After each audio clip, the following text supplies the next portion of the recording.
Ayan guys, papakita ko lang sa inyo yung fence na nabili ko, artificial plants for the fence. Ayan, nabili ko kasi mahilig nga guys ako sa mga nature, tsaka yung sa mga outdoor.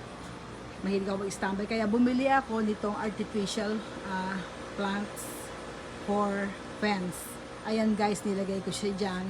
Pinaliguran ko yung fence namin ng ganyan para mukhang greeny, kasi mahilig talaga ako sa mga ganitong outdoor activities. Para nakaka-relax kasi, 'di ba? Kapag nakikita mo yung mga green sa paligid mo. Kaya yan guys, binili ko yan, ang mga in-order ko yan sa Amazon, yung artificial fence na yan, green plants. So ayan lang guys, pinaliguran ko yung bakod namin doon.